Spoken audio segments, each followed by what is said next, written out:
Ralph Martire is the Executive Director for the Center for Tax and Budget Accountability, CTBA, a bipartisan 501c3 think tank committed to ensuring that state, federal, and local workforce education, fiscal, economic, and budget policies are fair and just and promote opportunities for all, regardless of race, ethnicity, or income class. In addition to Ralph's role at CTBA, he is also the Arthur Rubeloff Endowed Professor of Public Policy at Roosevelt University.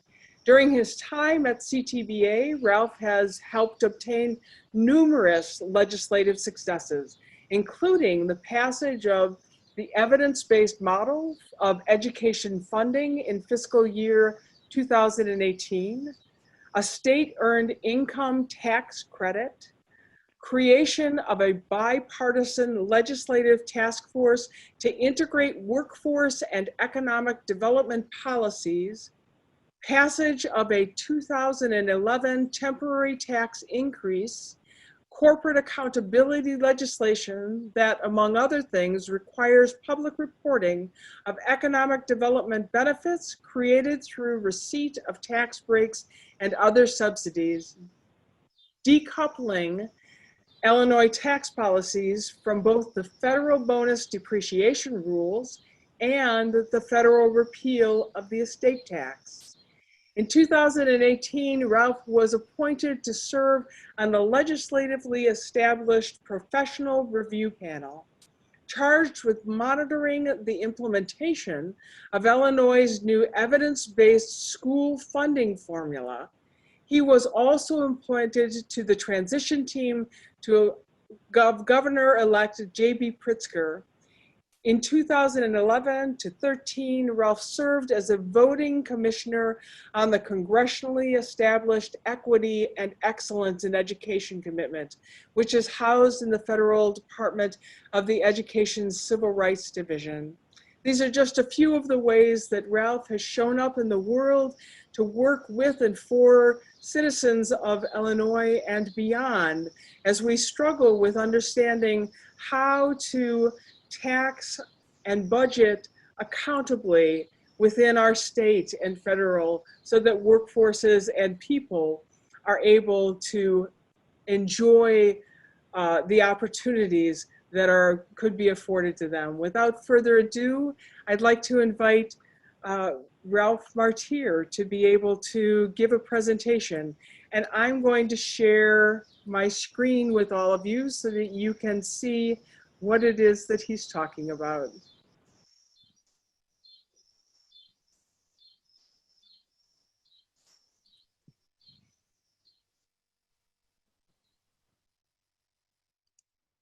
Here we go. And can you hear me now? Do I come through okay? We do. Thank you, Ralph. All right. So I'm not going to mess around with a lot of the introductory stuff, except to say my organization truly is bipartisan. We don't care that much about political affiliation or ideology. We care more about getting public policy systems to operate the way they should, predicated on the best practices of how they should be designed and ensuring that they have the capacity to meet demographically driven needs. So if you'll go to the next slide, please, we'll just start this off with the key problem. This is it. So this is why Illinois underfunds education. This is why we have an underfunded pension system. This is why we have deficits. This is why. It's called a structural deficit. It's really the only piece of highly complex modeling I'm going to be showing tonight.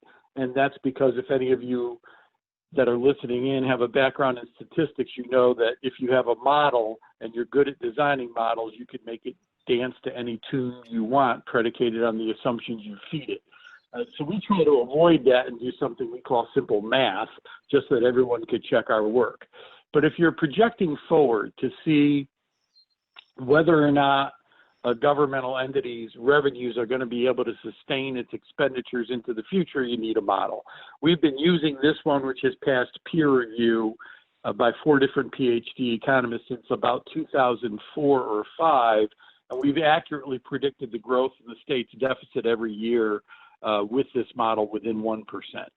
So if you go to the far left-hand corner, a fiscal year 2019, if we had revenues that equaled our expenditures, and there were no changes in the law, and you just adjusted for historic rates of inflation and population change, would our revenue growth under current law continue to support our level of public service expenditures that we made in 2019, plus pay our scheduled debt service? And the answer is no. The yellowish line is the expenditure line, and that's how that is projected to grow. The red line is the revenue line. So every single year, the state will have slightly less revenue than what it needs to continue providing the same level of services it did in the prior year. Now, this isn't new to Illinois. Illinois has had a structural deficit since at least the late 60s or early 1970s. And the only way to solve a structural deficit is politically not appealing to most elected officials. You could either raise your revenue up to your expenditure line to maintain expenditures. That requires a tax increase, and that horrifies elected officials. Or you could, every year, cut what you spend on for services, and as the next slide will show you, that wouldn't be politically popular either, because you're going to have to basically cut education, healthcare, social services, and public safety every year. Or you could do something irresponsible to try to hide the structural deficit from voters and taxpayers. And that's what they did in Springfield, not surprisingly, and on a bipartisan basis. And so the two things they did was, number one, instead of funding the pensions the way they should, they took the money that should have gone to the pensions, wrote an IOU to the pensions, and used some of it to plug this structural deficit gap to maintain service expenditures, effectively running up a huge debt owed to the pension systems. Then the second thing they did was defer the primary obligation for funding K-12 education from the state and down to local governments. And so that's why property taxes are high.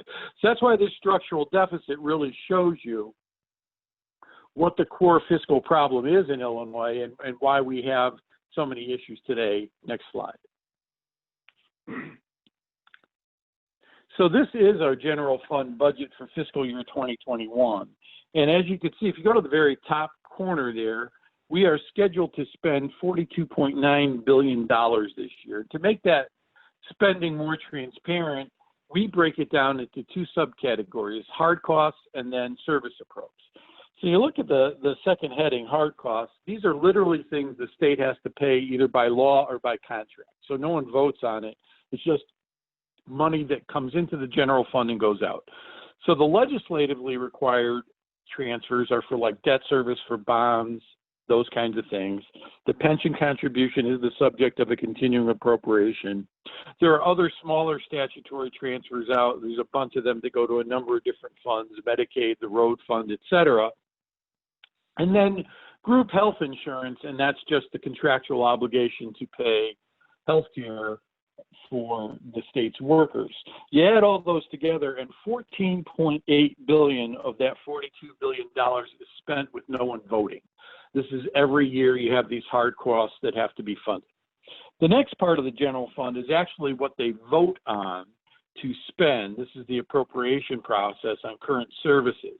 Now, I've included all the major categories, and if you look at that 96%, that just means 96% of every dollar they spend, 96 cents out of a dollar, really goes to 4 service areas: education, healthcare, social services, and public safety. Now, education has 3 subcategories, right? You have K-12, you have early childhood, and you have higher ed. It's all education. That's how the state spends our money.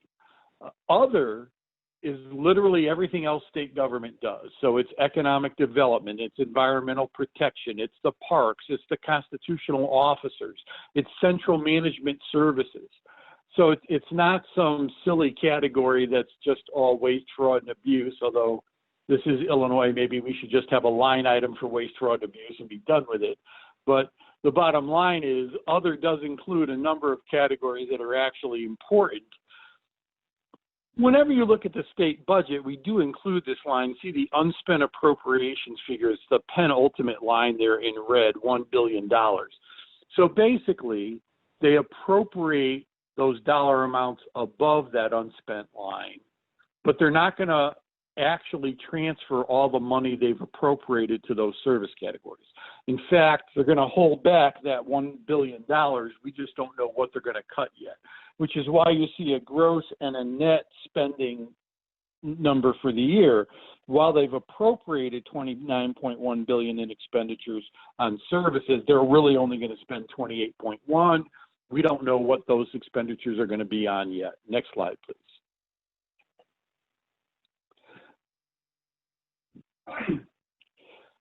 So how does this compare to last year? And I'm not going to spend a lot of time on it. I'm just going to bring up one of the main concepts. And so if you go to the far left-hand column, that was the final FY 2020 general fund budget appropriation for all those categories. The next line, we just adjust those expenditures for inflation. So literally to stay even in real terms, the $8.35 billion, if you're looking at the top line for K-12 education that was funded in 2020, would have to be $8.59 billion in 2021 just to stay even. The third column, of course, is the actual budget that passed. The fourth column is the difference. And you could see that in nominal dollars, we've increased spending pretty much across the board for services on a year-to-year basis, which is rare in Illinois, especially over the last 20 years. But if you adjust for inflation, what you see is in most service categories, there's been a real cut. We're providing slightly less in services. So the bottom line is you always have to adjust for inflation to understand whether, in fact, expenditures on services are going up, staying even, or going down. Much like the cost of running a home or a business goes up every year based on inflationary costs in the marketplace, the cost of running the public sector goes up too. Next slide, please. Ralph, while we're here, I had somebody who had a hand raised. I'm wondering if you want to take questions now or wait until the Q&A. Probably would rather wait until the Q&A because there's a lot of people on this call and that could get disruptive. I would like to get through this. That's very good. Thank you. Now, if you'd prefer it the other way, I've done it the other way. It's just Nope. we may. Nope. We'll wait. We will wait for Q&A. Just so everybody knows, please write your questions down. We really want you to share them, but we'd like to wait and allow Ralph to get through the full presentation. Thank you. Okay, great. So the next slide, please, is the long-term comparison on expenditures, and this one's really eye-opening. So much like the prior slide, we're just comparing this fiscal year to another fiscal year, except this time we're picking fiscal year 2000, 20 years ago, the beginning of the century under Governor George Ryan. So the far left-hand column there, those are the final budget expenditures in fiscal year 2000 for each of these subcategories of services where 96 cents out of every dollar gets spent. The second column adjusted for inflation and population changes into current dollars. So that's what you'd have to spend to get even. The third column is the 2021 enacted budget. Then the fourth column is the difference. And if you notice, we are spending less on literally every core service this year in real terms than we did in the year 2000, except for two, K-12 education and higher ed. K-12 education and early childhood. Higher ed, we're killing. Now, K-12 education, if I was giving this presentation to you in 2019, would still be negative. The only reason there's been a real growth in expenditures on K-12 over the last 20 years is, in fact, that evidence-based funding model that passed into law in 2018. That law sets a target for the state to actually increase K-12 funding every single year by at least $300 million over the prior year in nominal dollars. Now, the state has done that in each of the first 3 years that the evidence-based funding formula has been in effect, so 2018, 2019, and 2020. It is not doing that this year. But it's only because of those increases over the last 3 years that K-12 funding is actually higher today in real terms by all of 1.3%, by the way, but higher today than it was in the year 2000. Early childhood is up by over 81%. Now, that's a good thing. There's just tons of research about how valuable investing in early childhood is. That said, while we're spending over $500 million on early childhood this year, which is a positive thing, the negative thing is the actual demand for early childhood services exceeds $3 billion. So, yay, we've increased the expenditure. Nowhere near meeting demographically driven demand. And if you're wondering about where we are in K-12 funding, according to the State Board of Education in fiscal year 2020, we were $6.8 billion short of funding an education that is one which the research indicates is sufficient for all students to have the opportunity to succeed academically.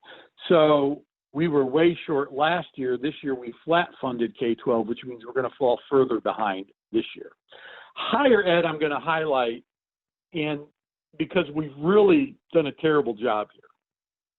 So back in the year 2000, go to the far left-hand column again. Higher ed received a $2.1 billion appropriation from the state of Illinois. Jump over to the third column. This year it's going to receive less in nominal, non-inflation adjusted dollars, only $1.9 billion. If you adjust for inflation, the real cut is almost 50%. Now, that's a significant disinvestment. And we really started doing this in 2004 under Rod Blagojevich, because if something could be done poorly, he did it. So in 2004, before Rod started cutting higher ed, state appropriations covered about 68% of the cost of a student attending a public university in our state, whereas tuition and fees only covered about 26, 27%. We have cut it so significantly since that now tuition and fees cover 68, 69% of the cost of attending a public university, and public transfers from the general fund are down in the 20s. We've flipped it. And our increase in reliance on tuition and growth in tuition costs has outstripped the national average over this period of time by well over 50 percentage points. We have really disadvantaged our higher ed system, and I know you talked in your opening a lot about equity. Well, equity doesn't just impact K-12 or early childhood, it impacts significantly higher ed. We published a report last year in the fall, it's still available online on our website, analyzing higher ed and showing how this cut for higher ed funding has not just disadvantaged low-income populations like you would assume generally it would, but it has also specifically disadvantaged Black and brown populations. And so there's a lot of equity issues wrapped up in there. Now, the healthcare figure, I'll highlight that, and then we'll go on to the next slide. It is down in the general fund, but it is up overall. The reason for that is we've moved a significant amount of Medicaid funding out of the general fund and into special funds as part of different mechanisms to generate additional federal matching dollars, which the state has enacted over time. And virtually, I mean, not all of it, but the vast majority of the growth in our Medicaid expenditures has been covered by the federal government. So this is a good thing, right? We're getting federal dollars into the state to pay for our health care needs. So while the general fund amount has been going down, overall expenditures for Medicaid have gone up. Next slide. So how big is the hole that we are facing in Illinois? And I thought I'd give you context, because remember the structural deficit model, it starts with the assumption that you have an honestly balanced budget and then just looks to see, will your revenue grow with your expenditures over time into the future? And so let's find out whether or not we did have an honestly balanced budget. And of course, the answer is we did not. So fiscal year 2021, go to the very top line, they are projecting $42.9 billion in revenue. Now, first thing to subtract out of there, as you see, is the hard costs, those things that you have to pay by law. So let's take that out. And that leaves $28.1 billion in revenue, which sounds pretty good. If you remember, our net expenditures on services for the year are going to be $28.1 billion after the unspent appropriation figure. So it sounds like a balanced budget. However, we have an accumulated deficit carry forward from the prior fiscal year, 2020, of $8.4 billion. Now, by state law, they've got to pay off this deficit before the end of the next succeeding fiscal year. And so any carry forward deficit, and I say carry forward deficit, you could hear that as unpaid bills in this case, becomes a charge on your current revenue.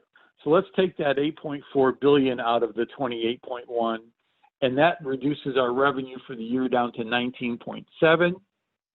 And we are going to spend 28.1 on services, meaning our deficit remains at about $8.3 billion. But it's really going to be worse going into next year, because in that $42 billion of revenue that's in the top line is included $5 billion of loan proceeds. So the state is going to borrow $5 billion this year from the feds under a federal program that was made available to state governments and local governments because of the coronavirus. And that's great for this year because we've got $5 billion of revenue to support services this year. We don't have that $5 billion next year. So where next year really starts is with a $13.3 billion deficit position, where they've got to replace the $5 billion in revenue that came from loan proceeds that supported service expenditures in 2021, plus start paying it back, by the way, and in addition, deal with that $8.39 billion carry forward, which means 47% of the state's expenditures next year, if they just hold a flat budget with this year, would be deficit spending. They wouldn't have the revenue to cover literally 47% of what they are spending on education, health, social services, and public safety this year. So we're going to be in a pretty tight box. And I'm bringing all this up to understand why revenue has to be part of any budget solution in Illinois. We're really not at a point where cutting expenditures on services makes more sense. We're spending less in real terms today overall on our state budget, especially on those four core services, than we did in the year 2000. And despite all that, our deficit position continues to grow. It's continuing to grow not because of a spending problem like you hear so often in the media and from talking heads, but rather because of a revenue problem. We really have bad tax policy, and that's been the primary driver of that structural deficit I showed you at the first slide. Next slide, please. All right, so in addition to the sort of general pressures on spending I mentioned before, I want to highlight this evidence-based funding formula here just to show you what a challenge it will be for the state to actually deal with education funding the right way, and as a corollary to that, deal with property tax over-reliance. So under this new evidence-based funding formula, K-12 funding is supposed to increase every year by $300 million. I told you that. But it has another funding target in it. It said by the year 2028, actually it says from 10 years from implementation, so it was implemented in 2018. So by 2028, it's supposed to be fully funded. Well, go down to the second box there.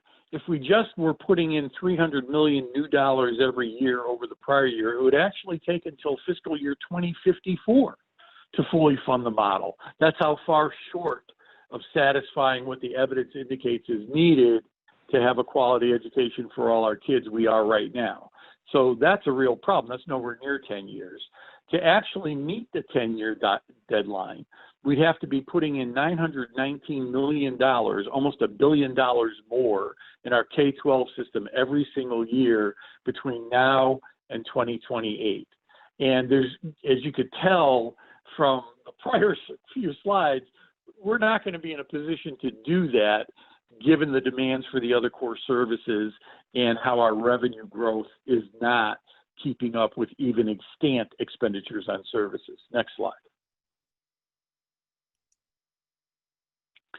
So the challenges from the coronavirus are unique. And I say that, and this graphic, I think, will highlight it. The big straight up and down line is the growth in initial unemployment claims in Illinois by month for this year, compared to all prior years going back to 2008, so including the Great Recession. Look at the difference in growth in unemployment claims. This is a unique recession. This is not how recessions normally go.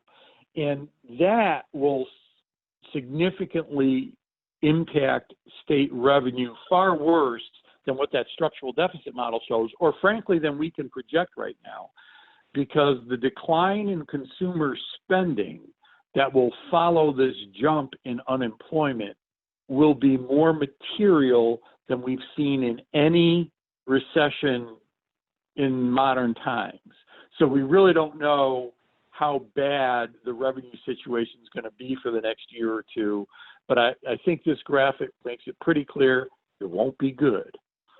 Next. So I told you when I showed you the structural deficit slide that it's the reason we have high property taxes. And I said the reason for that was the state of Illinois has been pushing the primary obligation to fund schools down to the local level. And here's your proof. So this is the national data. The U.S. average is in blue. The Illinois numbers are in red. Go to the comparison on the left. On average, local property taxes in a state cover 44.8% of the cost of educating children. In Illinois, local property taxes cover 67%. Then you flip it and go to the right-hand comparison. On average, a state from state-based tax revenue like income and sales taxes covers 47% of the cost of public education, whereas the state of Illinois only covers 24%. And we are the outlier in both cases. So we rank 50th in the portion of K-12 funding paid for by the state and first in reliance on property taxes to fund schools. And this is why we have high property taxes in Illinois. And this is actually bad in a couple of ways. So obviously, just from an education funding standpoint, it ties the quality of education a kid gets to the property wealth of the community in which the kid lives. So that creates great inequity in the educational system between like my community, River Forest or New Trier, these more affluent communities, and communities like Marion or East St. Louis or Pembroke, Harvey, Dalton, et cetera. But second, it actually constrains the resources that should be available to municipalities and townships. They are supposed to be funded primarily through property taxes. Well, if you are forcing your local school districts to overextend on property taxes to fund schools, that takes away a revenue base that should be available to fund local services like police, fire, streets, sands, and libraries.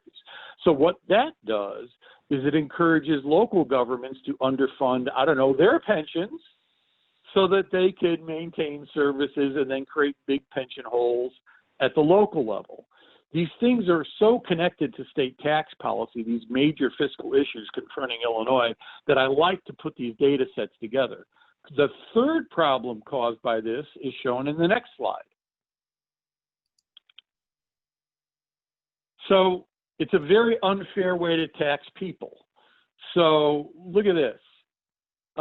Property taxes have grown by almost 70% in Illinois since 1990. This is after you adjust for inflation, so this is in real terms, whereas median income has grown by 11%. So you've got a property tax burden in the state growing by 6 to 7 times the rate of growth in income for most people. That's very unfair, and it literally prices folks out of their homes over time, and including working families for sure. But think about fixed income seniors. So this is just a very bad way to tax people over relying on it. You always have to have property taxes as a core component of education funding and as local government funding. You just can't over rely on it, or you create and exacerbate inequities. Next slide, please. So the only cost that really has been growing in Illinois, and I highlighted here, These are the hard costs. You add the bars together in any given fiscal year, and that's the total hard cost. That bluish grayish bar at the top of the three hard costs, that's the pension fund. So that's how much pension fund contributions have jumped by state law under the pension ramp that was passed in 1995. And you notice I say mostly debt in the bracketed language there, and that's only because it's true. So in that fiscal year of 2020, the total pension payment was just under $8.4 billion. So let's call it $8.4 billion. Of that amount, $5 billion plus was not about covering the cost of benefits. It was repaying what had been underfunded in the past. The actual cost of funding benefits was only about $3.2, $3.3 billion. So what we really have in Illinois with our pension system isn't a pension funding problem. It is a debt service problem created by years of intentionally underfunding the system, then writing IOUs to the system, then replacing the IOUs with a repayment plan that is ridiculously backloaded and unaffordable and unattainable. How do I know that? Next slide, please. So this is the payment plan going forward. You add these two bars together, and that's the total payment the state has to make to its 5 pension systems every single year between 2019 and 2045 under the ramp that currently exists. I broke those payments down into their 2 component parts so you could really see this is all about debt service. It's not about benefits. That pinky colored bar that's declining at the bottom, that's the normal cost of funding pension benefits being earned by state workers. The blue bar that is growing by leaps and bounds on the top is the debt repayment plan passed in 1995. So which do you think is causing the problem, benefits or the debt service plan? Don't think too hard. This is an easy one. Now, the bad news is this is an obsolete debt ramp because of COVID-19. So when the pension systems lose assets, which they are losing in the marketplace now, that increases the debt owed to the pension system, meaning these blue bars are all going to get bigger. And that's actually not very pretty, right? It's going to be ugly. Next slide. So what we have suggested doing is throwing out the pension ramp, and on this graphic, the red line going across the page, that is the pension ramp. That's current law, already obsolete, but it's what we have to go with right now. The red line going across the page is the pension ramp. The very light blue bars are the new taxpayer costs. So that's what we would cut the payments to replace the pension ramp. But you notice, in addition to those light blue bars, we've got dark green kicking in the early period. So what we do is we level out the payments owed to the pension system by putting more in up front and then leveling it out and turning the debt service into more like a mortgage, right? Where your annual mortgage payments don't grow every single year. They're flat for 30 years or 15 years, whatever term of their mortgage is, because that's rational. You and your bank were rational actors when you created your debt service plan. This debt service plan was passed by a bunch of legislators, so rationality had very little to do with it. Now, how do you get that additional money that's in the front end here? And the answer is pension obligation bonds. So if you don't have the tax revenue, issue a pension obligation bond, take all the bond proceeds, put it into the pension systems. And we'd issue one each of the years. You see a green, dark green little bar there on the graphic. What that does is it helps taxpayers and the pension system in 2 different ways. Number one, it takes that amount. So if you look at the very first year, it's roughly $2 billion, maybe $2.1 billion in bonds. It takes $2 billion that was debt owed to the pension system and changes it to debt owed to bondholders. You take your money that you get, the proceeds from the bondholders, and you put it all into the pension systems. So now what was debt in the pension is an asset, and that asset starts accruing a return over time, reducing your long-term costs. The good news for taxpayers is the interest rate the state of Illinois pays to the pension systems on the unfunded liability it owes varies from 6.75% to 7.5% depending on the system. Bonds, the state of Illinois has been issuing taxable bonds in the last 2 years for anywhere between 3 and 4.5%. We will save significant interest costs by owing the money to bondholders rather than the pension systems, while at the same time creating an asset for the pension systems that generates a return that reduces costs over time. These light blue bars that are total taxpayer costs, by the way, they include paying back the pension obligation bonds. So that's an all-in cost. If you did this, you could save taxpayers $45 billion in unnecessary debt service and still move the pension systems from where they are, which is roughly about 38, 39% funded, up to 72% funded. You're healthy at 80% funded, so this gets you pretty close. Next slide, please. And of course, this is my horrified taxpayer. When you have a structural deficit, you do have to raise taxes, and this is where the fair tax is going to come in. So if you're going to raise taxes in Illinois, what's the right way to do it? Next slide. I thought I would make you all into tax policy experts by just throwing the real problem for tax policy on the table. Here it is. Wherever in your state your needs are greatest, your resources are least. That is the truth. So what tax policy to work has to do is it has to be redistributive. This isn't communism. This is math. You cannot tax poor people to fund services in poor communities. They don't have money. So if you're going to have a tax system that works, you need to raise your tax revenue from people and from areas of some wealth and redistribute some of that tax revenue to areas of need, or it won't work. The system won't work. So next slide, please. So if you want guidance for doing a redistributive tax system in a capitalist economy, who better to turn to than Adam Smith? Now, I'm sure I see nodding heads out there.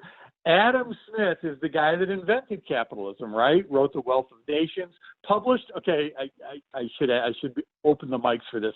Published in what year? The bonus question I always ask people, and the answer is 1776. America and capitalism born together, meant to be. Now, Adam Smith had strong feelings on tax policy, and I'm going to quote him here. I'm actually going to read the quote so that you don't have to read through this thing, but I just think it's that important of a quote. So according to Adam Smith, the subjects of every state ought to contribute toward the support of the government as nearly as possible in proportion to their respective abilities. That is, in proportion to the revenue which they respectively enjoy under the protection of the state. As Henry Homelord Keynes has written, a goal of taxation should be to remedy inequality of riches as much as possible by relieving the poor and burdening the rich. I'm going to say that again. A goal of taxation should be to remedy inequality of riches as much as possible by relieving the poor and burdening the rich. That is not Karl Marx, not even Groucho Marx. It's Adam flipping Smith. Now, why did Adam Smith say that this is the right way to go about taxing in a capitalist economy? And the answer is it all had to do with bargaining power. He felt that in a capitalist economy, because the owners of capital controlled and had so much wealth, they would have such significantly greater bargaining power than a mere laborer that they, the owners of capital that is, would be able to take a portion of the value of the economic input being created by laborers and take it away from laborers and put it in their own pocket. They would get a disproportionate share of income growth over time because of bargaining power. Not evil or immoral, but how the system would work. So if that's how the system's going to work, then they should have the greatest tax burdens as a percentage of their income to fund the government that in turn supports this economy that gives them a disproportionate share of income growth over time. That's the theory. Does it track reality? Next slide. Yes, surprisingly, it does. So this is in Illinois-specific data. So we went from 1979 to 2017. That's the last year we could get data for. And we just analyzed what Americans actually report to the IRS as their income. We adjusted for inflation. So over that period of time, go to the far left-hand column, the wealthiest 1% in Illinois saw their average income increase from $411,000 a year to $1.4 million a year on average, a growth of 254%. Everybody else, the bottom 99%, whoopee, they saw their incomes grow by from $51,000 to $61,000. There you go. Seems like there's a little bit of a disproportionate skew of income growth to the top over the bottom and middle. Now, that's the bottom 99%. I'm going to add this column. I should do it. The bottom 90% have lower incomes in 2017 than they did in 1979 after inflation. Literally 90% of our state is earning less today on average in real terms than they did back in 1979. All that growth in income is in the top 10%. But I think it's just telling to look at how wealth or income has grown for the wealthiest 1% versus everyone else. That if that doesn't make the case that, gee, maybe you need a tax that responds to this and focuses its tax burden on those folks with that rapidly growing income over time, then I don't know what else does. And interestingly enough, out of all the taxes that exist, there is only one that can be designed to comport with ability to pay. The only tax that can do that is the income tax. Every other tax, sales, excise, property, will take a greater portion of the income of a low or moderate earner than it will of a high income earner. So the one tax you have in the toolkit that could even be designed to address this inequity and focus more tax burden on the top than the bottom and middle is the income tax, and then only if it can have a graduated rate structure. Obviously, if you have a flat rate income tax like Illinois currently does and is required to by Constitution, you literally cannot respond to this because no other tax will let you do it, and now your Constitution prevents you from using the income tax for the very purpose it was designed. Next slide, please. I waited until I saw you were taking a drink to ask for that. Just see if you could multitask. All right, so this is tax burden as a percentage of income for taxpayers in Illinois. And as you can see, the bottom 20, 40, 60, 80% all pay a greater percentage of their income in taxes than do the wealthiest. So we ignore Adam Smith, we ignore good tax policy, and we focus our taxes on low and middle income families rather than on affluent families. Well, there's two problems with that. I mean, and they're both illustrated by that prior graphic on income growth, right? Problem number one, it's not fair. I mean, these folks at the bottom and middle aren't generating income growth anywhere near what the folks at the top are. But number two, it's not going to raise adequate revenue to fund services because you're focusing your tax burden on low and middle income families who are a lousy revenue source because they are not sharing in income growth. You need to have your taxes respond to the modern economy and focus their burden on where it is growing, and that is for the wealthy. Next slide, please. Now this one, I'm not going to get into each one of these comparisons, but this is just to fire up people and get you a little angry. Let's look at the comparison only in the far left-hand column. So this compares the average income of the wealthiest 1% to every other income quintile. And so the gray bar at the far left shows you that The wealthiest 1% have an average income that's 137 times greater than the average income of the people in the bottom 20%. That's before taxes. But our tax system is so regressive that after taxes in Illinois, look at the red line, it's worse. After taxes, the wealthiest have an income that's 149 times greater on average than the bottom 20%. Our tax system is so regressive, it worsens the income inequality that is naturally occurring in our private sector economy. Someone needs to explain to me why that should be a policy outcome of tax policy. It's just brutal when you look at the numbers. Next slide, please. So this is the new tax structure. And so if you go to the very middle there of the marginal rate. So the marginal rate just means the rate that applies to certain levels of income. And 4.95% is our current flat rate. So the way that the new law will work is, and with one exception, so when I say this, there's one exception. I'll get to one exception at the end. For everyone's first $10,000 in income, of taxable income, it will be taxed at the rate of 4.75%. And that's 27% of all tax filers, by the way, have incomes in that level. Your next $90,000 of income, so going from $10,000 to $100,000 of taxable income, whether you're single or married filing jointly, will be taxed at 4.9%, still lower than the current 4.95%. That's almost, 60% of our taxpayers in that bracket. Then your income between $100,000 and $250,000 will be taxed at the current flat rate, and then above that, the tax rate will continue to grow. Now, except for the people at the top. If you are single and you have $750,000 or more of taxable income, or married filing jointly and have $1 million, you pay a flat rate of 7.99% on all your taxable income. You don't get any of the benefit from the lower marginal rates at lower levels of income.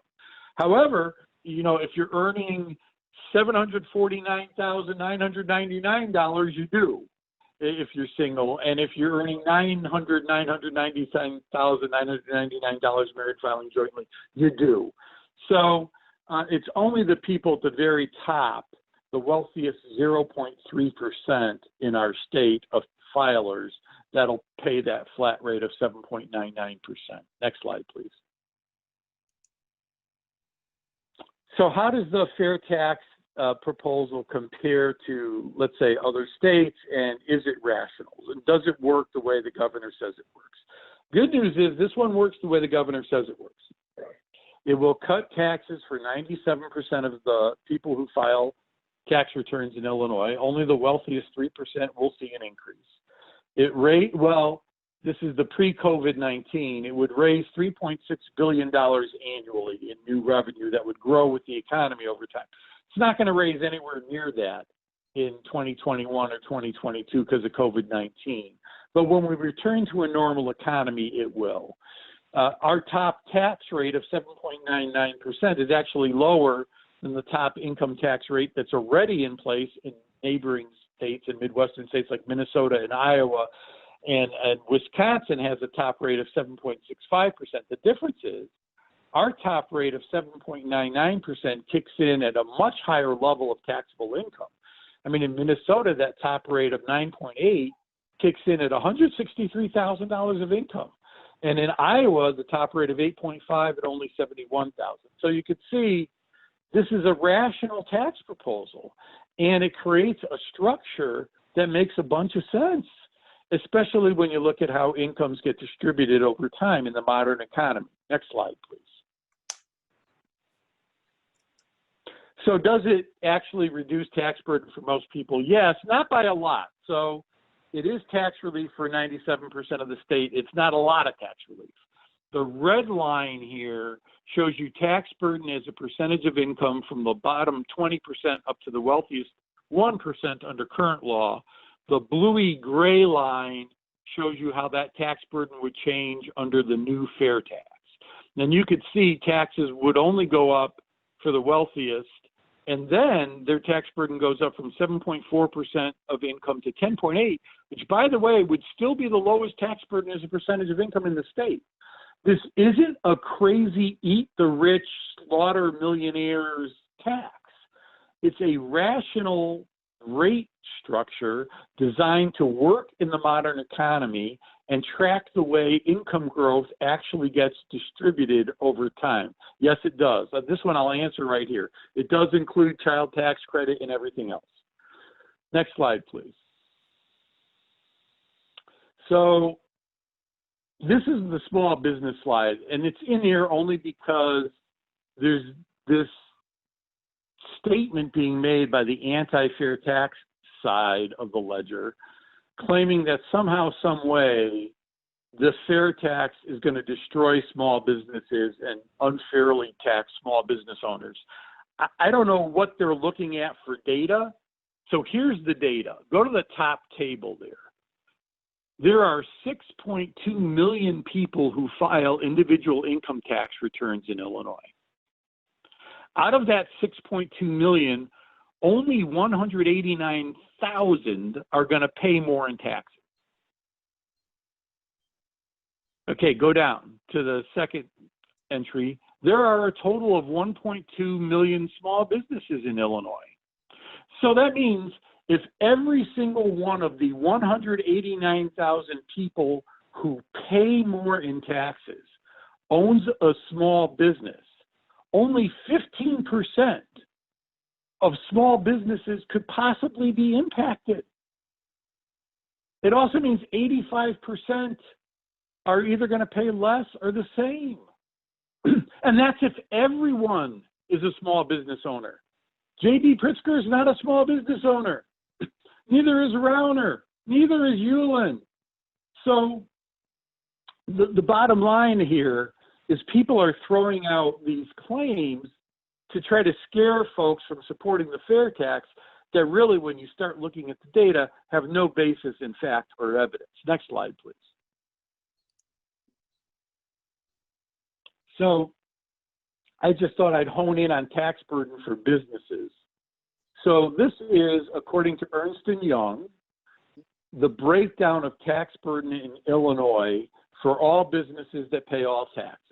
You can see by far and away the biggest tax paid by business is what? It's the property tax. 45%, almost 46% really, of total business tax burden is made up of paying property taxes. Corporate income tax, only 4.08%. Individual income tax, 4.1%. What is that? So, small businesses that are designed as S corporations or limited liability companies or partnerships don't pay the corporate income tax.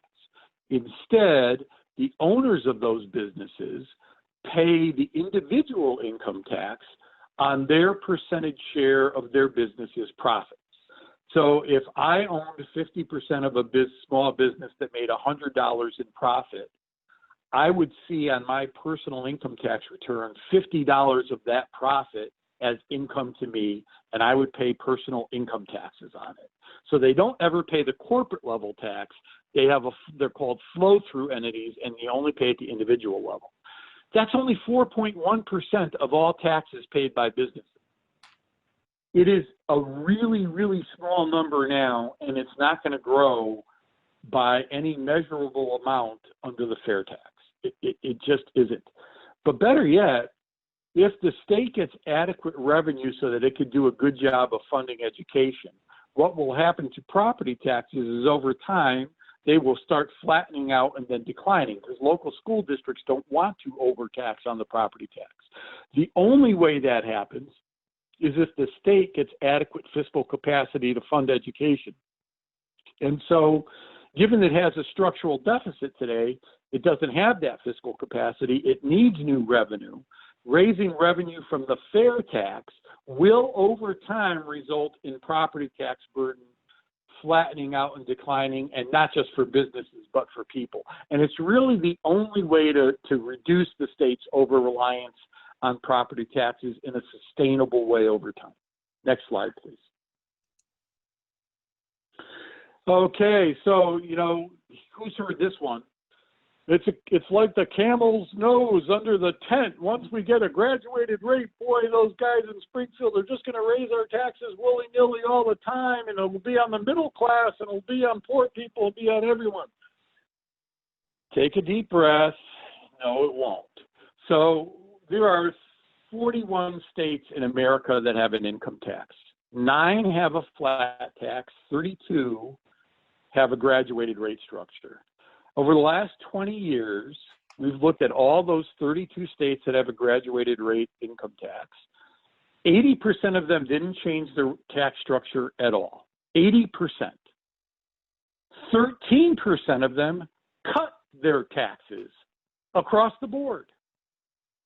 5% increased them across the board, and 2% increased them just on the wealthy, which means if you're looking at the actions of other states and you look at the data, what it says, if you live in a state that has a graduated rate, you have a 5% chance of a tax increase, a 13% chance of a tax cut.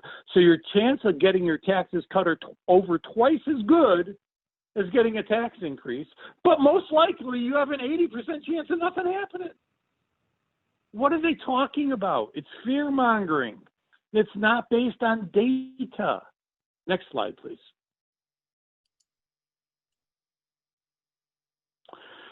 So it also doesn't harm the economy. So there's never been a solid peer-reviewed study, peer-reviewed meaning you let other people that don't agree with you generally look at your analysis, that finds any statistically meaningful correlation between tax policy and job growth or economic growth or entrepreneurship or anything you really want to measure economically.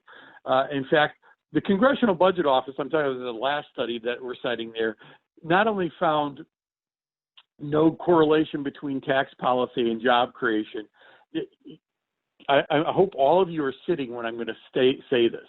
They did find one thing that actually encourages business to hire more people. You know what that is?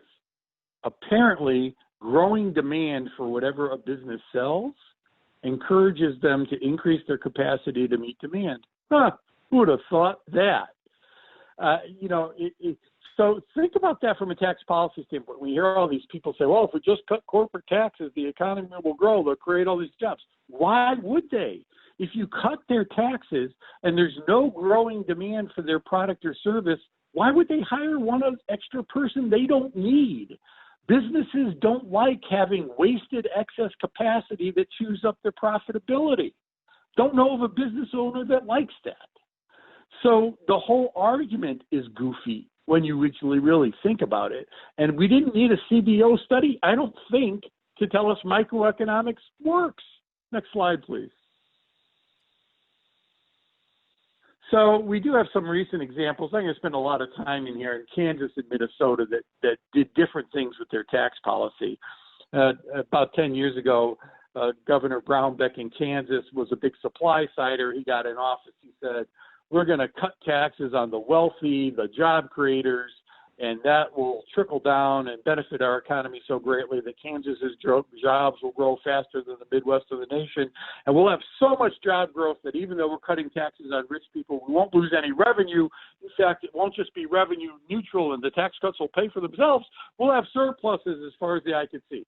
So they did. They did cut taxes. Unfortunately, their economy did not take off. In fact, it ended up growing slower. And that meant they had huge deficits to the point where Kansas cut spending on K-12 education so significantly that the Kansas Supreme Court ruled it violated the state's constitutional guarantee of a quality education and ordered the General Assembly to restore the cuts. So they had to re-raise taxes. Then you have Minnesota, and Mark Dayton inherited a hot mess. He had a $6.2 billion deficit in his state general fund. Now, remember, ours is $8 billion, right? His population is smaller than Cook County. So he had this massive deficit. He had bridges collapsing everywhere. He had a 7% unemployment rate. His economy had only created 4,000 new jobs in the prior 7 years combined, not per year, in total. So he said, look, I've got no choices. We got to fund schools. We got to rebuild our bridges. I'm raising taxes. And he raised taxes on the wealthiest in their state. He jumped his top rate from 7.8 to 9.85%. And 4 years later, they had 172,000 new jobs. They had a much lower unemployment rate. They had a surplus.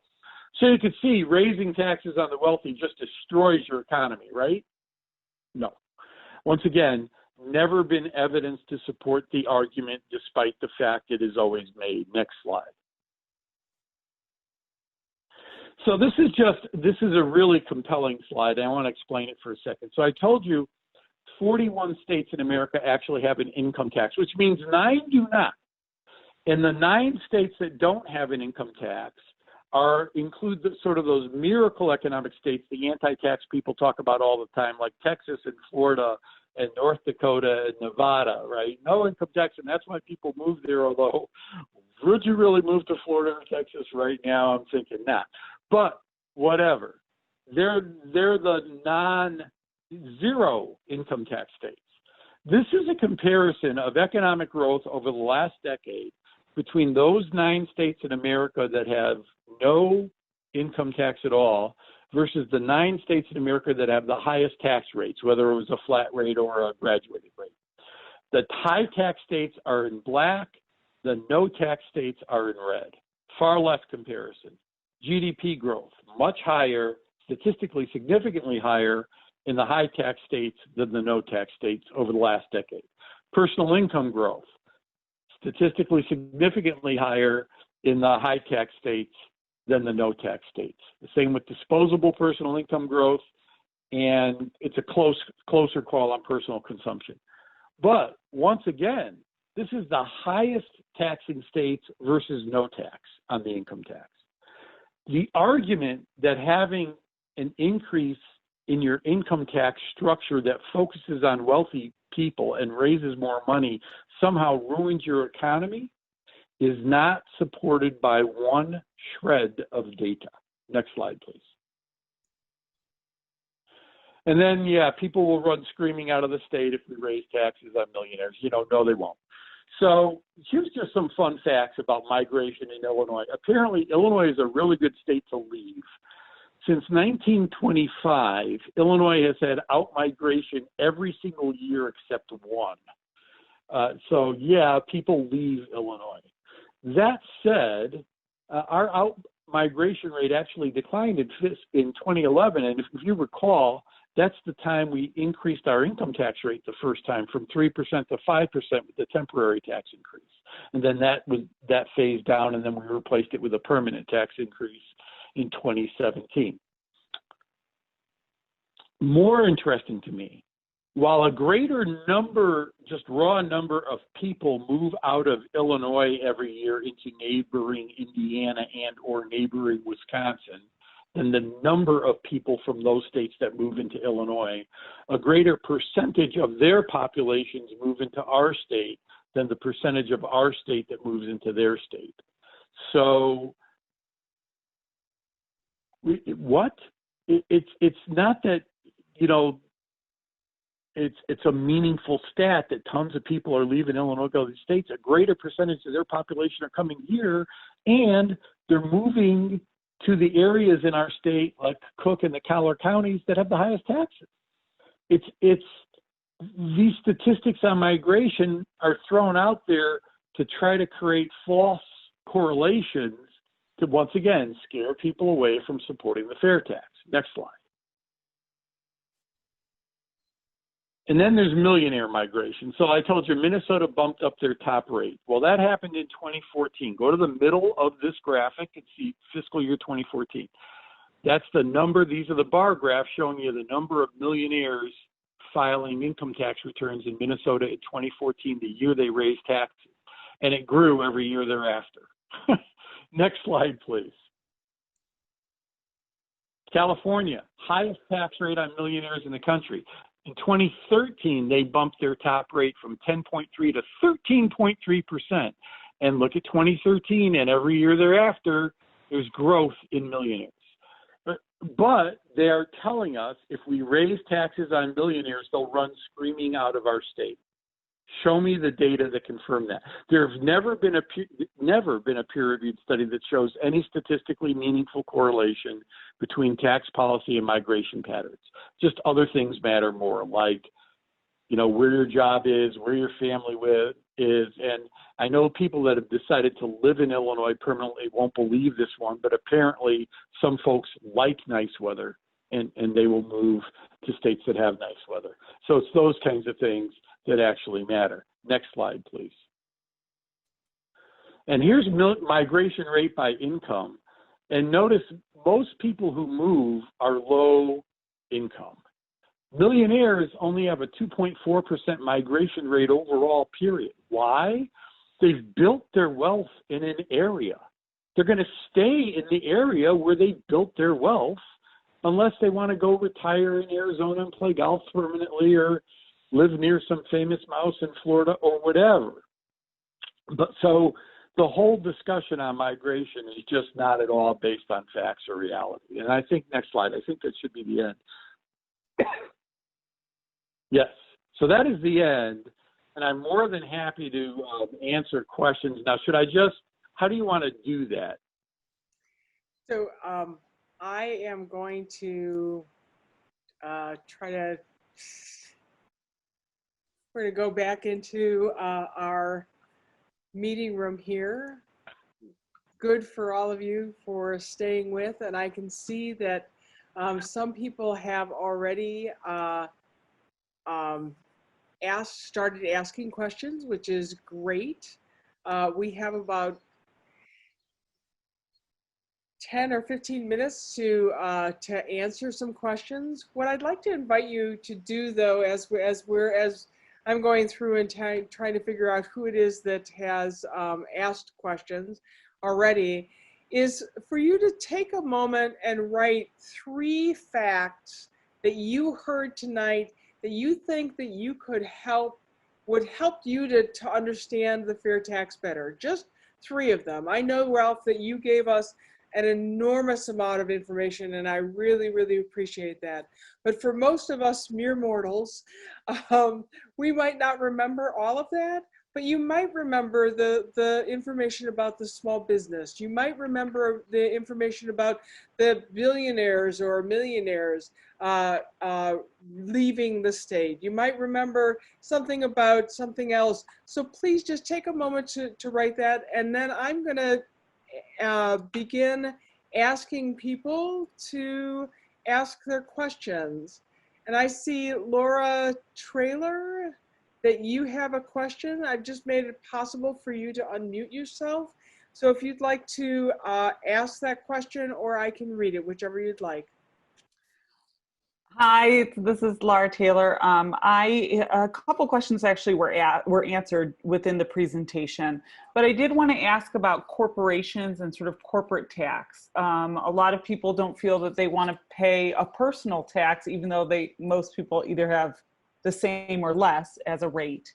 Does the fair tax address larger corporations and larger tax for corporations rather than tax breaks? That's my question. Thank you. The corporate tax rate would remain a flat rate, and it will go up from its current level of 7% to 7.99%. So it would be tied with the top individual rate. If you remember the graphic that I showed, however, corporate income taxes are a very small part of corporate tax burden, and they're not a major revenue source for the state of Illinois. The vast majority of businesses, it's close to 80%, pay $0 in corporate income taxes, and this is of the ones that could possibly have liability. C corporations, obviously S corps, LLCs, partnerships, like I said earlier, are exempt from the corporate level taxation at all. So corporate taxes in Illinois are really only paid by the biggest companies, and the vast majority of it is paid by, like the Board of Trade and those things that are making billions of dollars in taxable profit every year. And our tax code, like every state's tax code, is built on the federal tax code. So all the federal corporate tax breaks available are also available to the state. which means businesses generally don't have that much taxable income, even if they're highly profitable. So aside from doing a major divorce of the Illinois tax system from the federal tax system, which would be sloppy and never happen, there's really not a good way to get significantly more revenue from corporations. And it's slightly distorting because most businesses are very good at calculating what their anticipated tax burden at the state and federal level is going to be, and then somehow including that in their pricing structure. So it ends up being passed on to individuals anyway, and far less transparent. Far better to focus on, like the fair tax does, the income distribution among individuals, which is far easier to get at and very clearly disproportionately advantaging one class over others. But great question. Thank you. Thank you. The next question comes from Irene Raven. Irene, do you want to unmute yourself and ask that? Yes, thank you. Very informative. Thank you very much. I would like to know why they originally, when they rewrote the Constitution, and I believe Dawn Clark Netsch was very instrumental in that, and I always thought she did a good job, but why would they have gone with the flat tax? Do you know what their thinking had been? I do, as a matter of fact, Irene, and yes, thank you for saying it's a great presentation. That makes you, of course, a great American. And one of my many prior hats, you should know, is I was Deputy Director of Issues for Dawn's gubernatorial campaign. And literally, long after Dawn was out of public office, still drove her to go get her groceries and stuff. So Dawn is one of my favorite people ever. And, the reason at the Constitutional Convention in 1970 for the flat tax was a political compromise driven by downstate Democrats and moderate Republicans. And so a number of downstate Democrats and moderate Republicans said they would only support inclusion of an income tax in the new Constitution if it was a flat rate. And if we didn't agree to a flat rate, if they left it open to a graduated rate structure, they would pull their support. Because they needed a supermajority, they made a political compromise that it was so important as a revenue source to create an income tax. We didn't have one before the 1970 Constitution, that, they agreed to make it a flat rate structure. And there you go. Politics. Thank you. Hey, thank you, Ralph. Our next question comes from Julia Beckman. Julia, would you like to unmute yourself and ask it?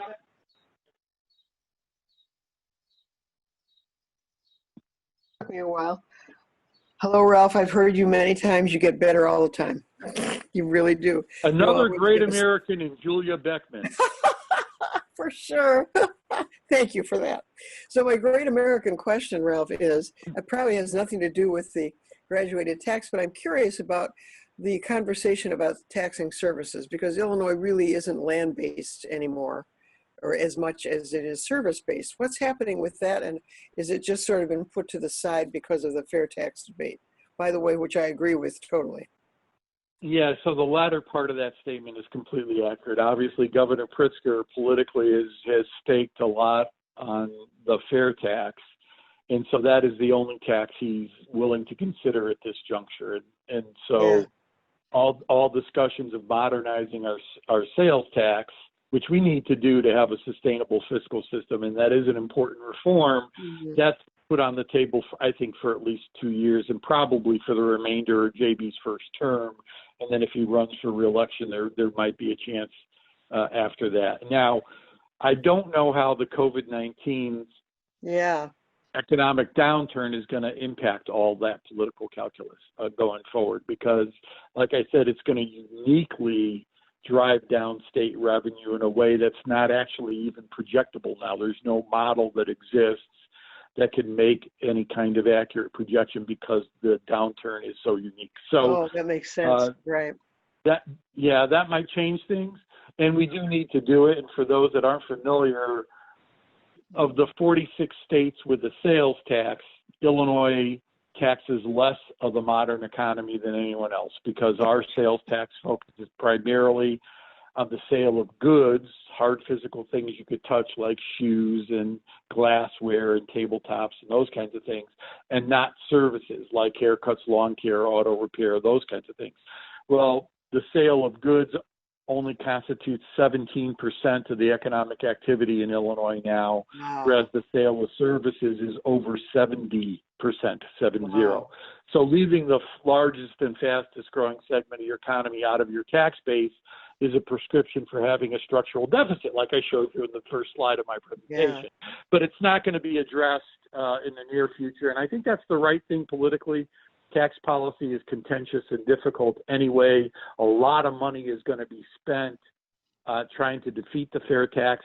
We absolutely need to get this done. It's a really crucial reform. It doesn't solve all our problems, but it's one of the 3 or 4 really big things that they have to do if they're going to solve the problem.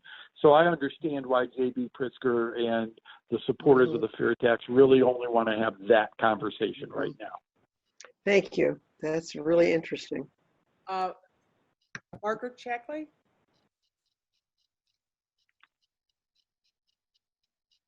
Yes, maybe just a rant here. I was looking at your the proposed scale, the proposed income tax scale, and at the bottom of the scale are folks who earn $10,000 a year. Why are we taxing people who earn only $10,000 a year? All 20%, 27% of Illinois. Yeah. Well, we always have, and so at least this reduces the rate. And you be very clear, that's not our proposal. That is the legislation that has passed the General Assembly and was signed into law by the governor.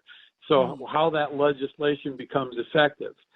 If voters ratify the amendment in November to allow a graduated rate structure, because that's all they're voting on. The rate structure isn't up for ratification.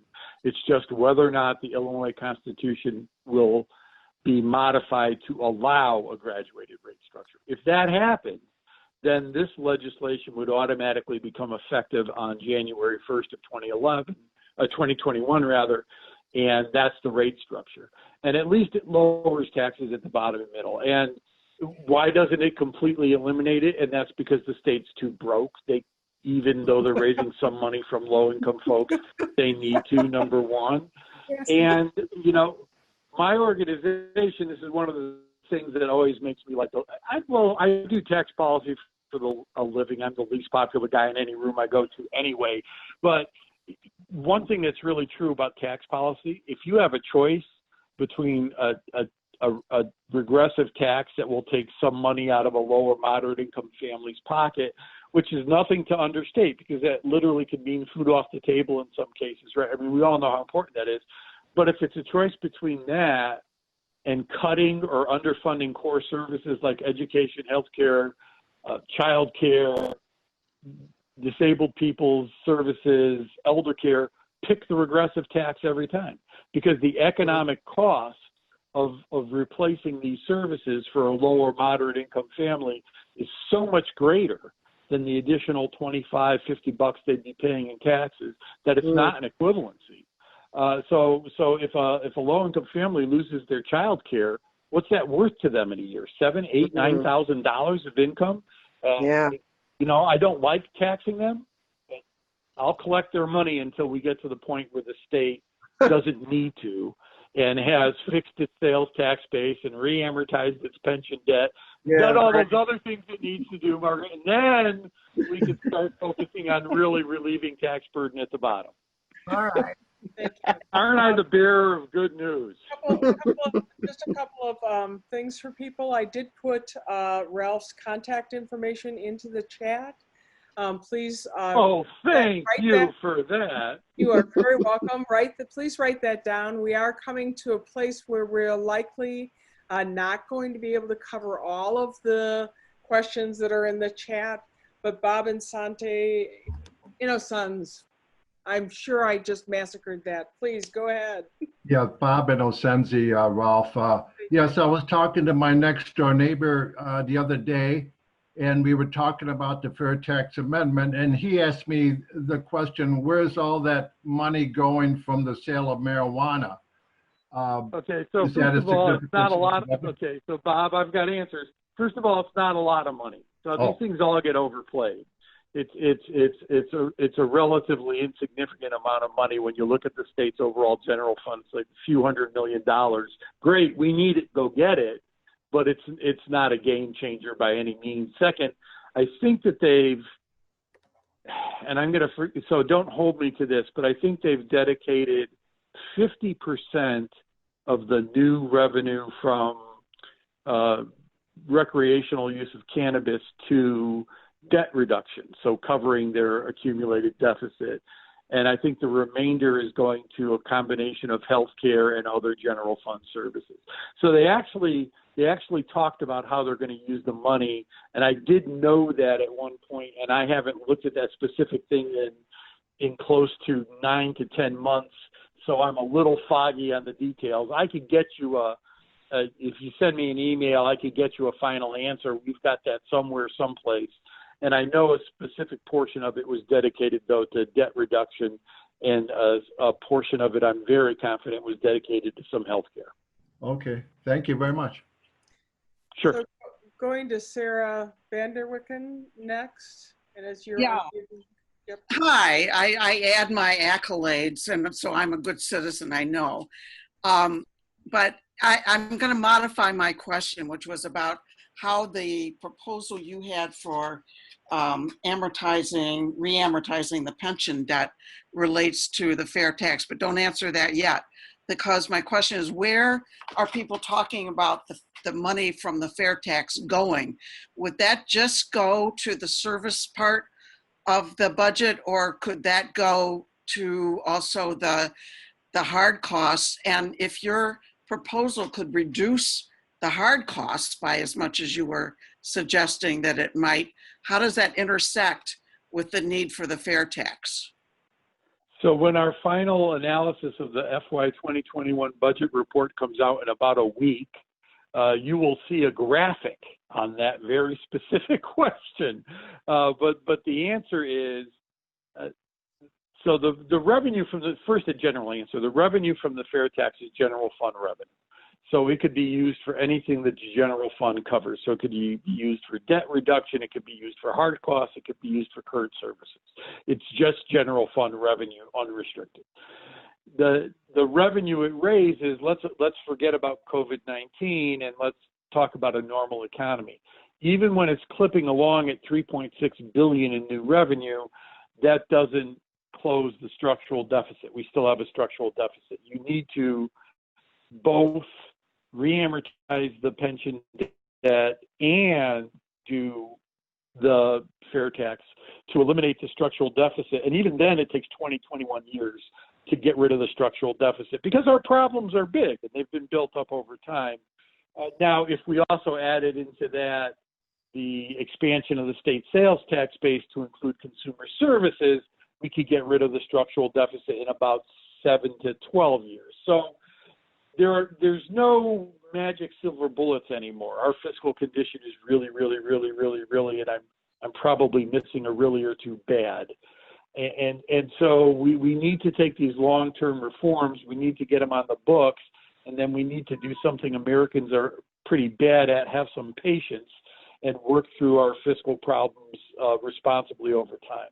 But people that want to have a balanced budget overnight, they don't understand how dramatically that would result in spending cuts that would harm communities literally across the state of Illinois. We don't want a balanced budget overnight. We want to get to a balanced budget in a rational way where we could actually sustain core investments in services. And so that's what we're trying to accomplish. And that's one of the reasons why we're so supportive of the fair tax. It is literally one of the 4 things they need to do. Okay. Thank you, Sarah. Really quickly, we are going to be closing out of the recorded part of this session. I want to encourage people again to write down the contact information for Ralph so that you can follow up with him. A couple of people, Ralph, are asking whether or not the slides will be available, and my question is whether or not we can send them out to them. We only in PDF. Only in PDF. Very good. We will send out the slides in PDF to the people who have signed up, registered for the class. One other quick question that I think is a yes/no comes from Candy Bowie. Will this new tax retirees? Current pensions are not taxed in Illinois? Yeah, no, nothing changes that exemption. We should, of course, tax some retirement income. Of the 41 states with an income tax, we're one of only 3 that exempts all retirement income. It is us, Pennsylvania, and Mississippi, by the way. Right. And even the federal government actually taxes all retirement income, including Social Security income. It just has a formula for exempting some of that. We wouldn't suggest taxing all retirement income. You don't want to increase the tax burden on low income, fixed income, seniors, et cetera. But there are ways to phase out the deduction of all retirement income as overall taxpayer income grows, where you literally impact 0 low income, fixed income seniors. And so some sort of rational reform there needs to happen. That is not on the table. That is not part of the fair tax. That will not happen. And as of right now, no one in the Pritzker administration supports it. So friends, we will send out the PDF of the slides. I realize that there are a few more questions, but before people exit, we're at 8:30 now. I just put a link for you to click on in the chat. That if you click on that, it will take you to a commitment form that says that you will indeed endorse and vote yes for fair tax. It helps for us to get names on sheets to be able to let our legislators and other people know that fair tax is indeed a viable thing for our state. It is a promotion of equity and fairness and compassion within our state, which equals justice. I hope that you'll take a moment to click on that link and just sign on and say yes to fair tax, and that you will indeed vote for that in this upcoming election. Ralph, are you willing to stay on for a few more minutes to answer a couple more questions? Absolutely. Okay. The other thing I want to do before we end is remind you that I asked you to write down a couple of the things that you thought might be important pieces for you to remember. What I would encourage you to do, we're not going to have time to do this on this call, but what I would encourage you to do is to take some time to actually write an elevator speech for yourself, 100 words, 1 point per piece that you could quickly parrot out if somebody said, fair tax, that's horrible. If you take the time to write out the message for yourself, you will more likely remember it. And I want to give you 2 examples right now. I'm going to ask Marion Hunnell-Wilson if she would unmute herself and show the video, and she's going to give you an example of what an elevator speech might sound like. Marion, are you still there? Yes, I am. Awesome. Can you give us your video? I'm trying. Here we go. Good. Okay, so in the past few months, we've seen a lot of inequities revealed in our society, and I have to say that as a white woman who raised a family in LaGrange, I have benefited from some of those inequities, specifically around housing and education, and those kinds of things lead to wealth inequities in our society. And as we've heard today, the flat tax is another system that leads to wealth inequity because it puts the burden on our low and middle income families. So I think the referendum is a great start to fixing our Illinois budget and funding our state services as we need to do. So I hope that you will join me in voting yes for the fair tax in November. Thank you. Thank you so much, Marion. That was great. So elevator speeches are short, they're pithy, they get to 1 point generally. Again, you have several points maybe written down on a piece of paper. So maybe you have more than one elevator speech, depending on who it is that you run across. And I'm going to give you another one just as an example. Chuck Ruth, if you'd give us your elevator speech on this. Should a family earning $20,000 or $30,000 pay the same Illinois income tax rate as millionaires? When paying those taxes, about $1,000, means that the family has to choose whether to buy food or medicine or pay the rent? That's not right, but this is the reality of our current tax system. In the Bible, Luke says, from everyone to whom much has been given, much will be required. In other words, those who can afford to pay more should pay more. Let's change the tax system by voting yes for the Fair Tax Amendment on November 3rd. Thank you so much. And those are examples of what I hope that you will write so that you are prepared when you come up against people who are saying no to fair tax. I see a raised hand with Ann and Ed White, and then we're going to go back to the questions in the chat list. Yes, hello. One question about, in the last 50 years, we've had flat tax. Who are the people and the organizations who are consistently for flat tax and consistently unfair to the bulk of people in Illinois? Well, you know, it tends to be supported. Right now, the big supporters are like the Uhlens, the Rowners, the Illinois Policy Institute, organizations generally funded by the Koch brother, I should say, since one of the two brothers passed on. So the Koch brother. So people of that ideological bent have been very opposed to moving away from a flat tax. Historically, like I said, Illinois has always been a very low tax state overall when compared to other states. Total state and local tax burden as a percentage of income. And we have a very conservative state south of I-80 in both the Democratic and Republican parties. And so there's been members of both parties that are important voices in both parties that have not been well disposed towards a graduated rate structure for the income tax. That said, this is a unique moment in time. I don't know that we're going to get a second bite at this apple. And so if the well-financed anti-fair tax group can be overcome in this campaign, that would be a wonderful thing, because we have on the table a pretty rational rate structure that will help. So this is a unique opportunity and a unique moment in time. Thank you, Ralph. I'm going to turn back to the list and to Bill Sasso.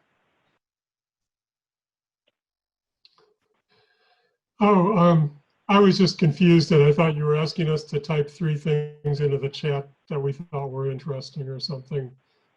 That's not a question, it's just a mistake. Okay, thank you so much, Bill. Marion Hunter-Wilson, you had a follow-up question to something that I think was being said. Nope, that was a typo, sorry. Very good. I don't know if Kay Kell is still on. Yes, Kay Kell? I am. Yeah. Yes, I am. Yeah, I had a question. I will tell you this, I did appreciate the information I got out of this. I'll tell you right now that I am like to see a little more basis on some of these things. But one of the biggest things I've seen is everybody talks about a $3.6 billion income increase. And I just using census data and percentages off of these slides and everything, it doesn't compute. And I'm just kind of curious, is there pro forma available to show where that 3.6 billion is coming from? Well, no. So the answer to that is it's a dynamic model of income tax returns using Illinois Department of Revenue data that we have specifically on our on our computer data sets. So, and we had our analysis of the revenue it would generate peer reviewed by the Illinois Department of Revenue. And actually, when they peer reviewed our analysis, they said we caught something that was an error in their records. So they marked up their analysis from their initial 3.4 to 3.6. I'm convinced that the modeling of the revenue projection is accurate, and it's using the most current data specifically from the Illinois Department of Revenue. And these aren't generally available data sets, but I'm happy to let you talk to our lead modeler if you want to talk to him. But the bottom line is that data is solid. It's even been peer reviewed by the Illinois Department of Revenue itself.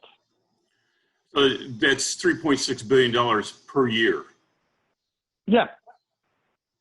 And growing over time. It would grow after that. Now, it won't be that, as I pointed out during my presentation during COVID-19. It'll be significantly less the first couple of years. Correct. All right, thank you. Thank you. Colleen? I guess it was a very good, it's very difficult material and you explained it quite well. I was wondering if I can, show it or, if it's going to be on YouTube so I could tell friends to watch it on YouTube. Yes, Colleen, the piece will be on YouTube and will be available, I believe, on the League of Women Voters site. You had also asked a question about what are your thoughts? Is fair tax looking favorable to pass in Illinois, or is it a long shot? Yeah.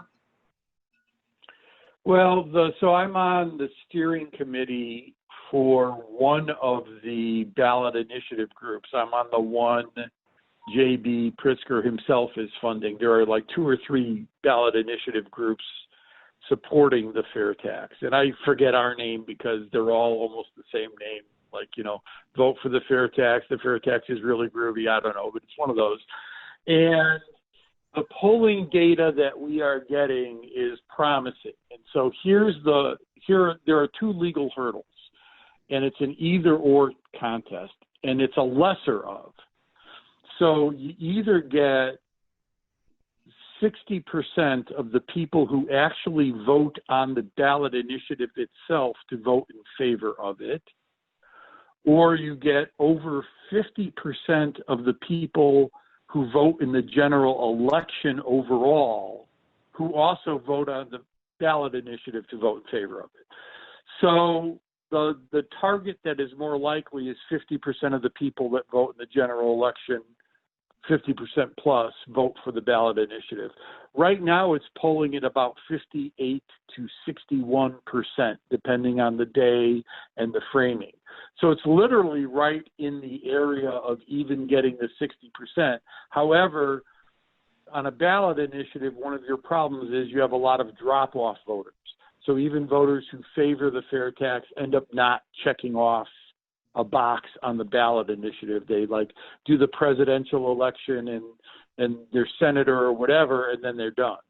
So the drop-off votes make it an additional challenge. But right now it is somewhat promising. There's going to be a lot of money against it. So that can make a big difference. I don't know, you are all probably too young to remember. There was a ballot initiative when Edgar was governor to amend the Illinois Constitution to require the state of Illinois to fund over 50% of the cost of K-12 education. Right now we have language in our Constitution, but it's merely advisory. And it was polling at 63, 64% in favor. And then literally a few days before the election, Jim Edgar himself got out and said, well, I used to favor this amendment. I now oppose it because the state can't afford it.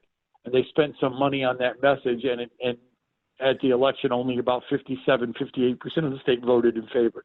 So it failed. So it's real easy to have some money devoted to killing this thing at the end.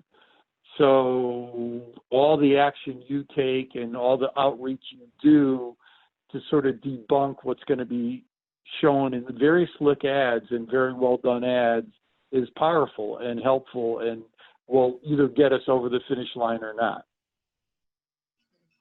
Thank you. William Cole, you had a question, and there was just one more after that. Oh, you mentioned it was one of the tax was one of 4 things Illinois must do. What were the 4 things Illinois must do besides that tax and pension repair? Yeah, so we need to expand our sales tax base to services. We need to re-amortize our pension debt. We need to go to a graduated rate structure, and we need to tax some retirement income. Those are the fiscal things we need to do to fully get our house in order and have our tax policy designed the way it's supposed to be designed if you read a textbook on tax policy, so it could work in the modern economy. But that, you know, it will be a while to accomplish all those things. I am very excited about getting one of the big 4 on the table and done. Awesome. Thank you. And finally, a question from Kathy Tate Bradish. Tate Bradish, yeah. Thanks so much. Thanks, Ralph. A friend said, what was my answer to an article that she had read that the state of Illinois should just declare bankruptcy and get rid of all of our debt? And it's so insane, I didn't even know where to start. So what's the short answer? Well, Kathy, nice to hear from you. How are you? I'm excellent, thank you. Very nice to hear from you again. So first of all, it's a goofy comment, and that's a technical fiscal term. I hope I didn't lose anyone with the goofy. That's because states are sovereign entities that cannot declare bankruptcy constitutionally. So it's not possible. And I think that ends the discussion. And municipalities can declare bankruptcy, but only in the event that their state has passed enabling legislation which would permit it. Illinois has not. So none of our municipalities have the legal authority to declare bankruptcy. And even if they could, the reason a lot of more conservative folks in the Illinois Policy Institute and all those others champion things like bankruptcy for municipalities is they want to get rid of the pension obligation and take away pension benefits from state and local workers. The problem with that, of course, is the bankruptcy courts do not have the authority to contravene constitutionally guaranteed rights. So Illinois uniquely has constitutionally guaranteed pension benefits. So while a bankruptcy court in a city like Detroit could forgive some pension obligations and modify them, there's no constitution to prevent them from doing that. In Illinois, it couldn't happen. So it's just sort of a goofy comment. Thank you. Okay, thank you, thank you, thank you. Thank you so much, Ralph, for spending a lifetime learning about this and helping us with that knowledge to understand more about our budget crisis and about what we can do to try to fix it. Thank you, all of the rest of you, for making time on a warm summer evening to learn about budget and finances in a different sort of way. I will be sending out an email to folks with information about the slides, with a link for you to sign on for Vote Yes for Fair Tax, with Ralph's contact information, and I will ask around about whether or not there are yard signs. I'm not sure. We are in a moment, friends, when we need to be able to show up for the people who are most in need of the revenue within our state. In my mind, that is the people who are in that 27% that are making $10,000 or less a year and are in desperate need of some kind of equity to be able to change their situations. This fair tax will indeed allow us to be a compassionate state. And it sounds like from what you said, Ralph, it'll actually help us to grow in business and in wealth in so many different ways as well. So again, I want to say thank you for participating and being a part of this movement to ensure that we as a state and as individuals begin living into the values that we have. Thank you so much.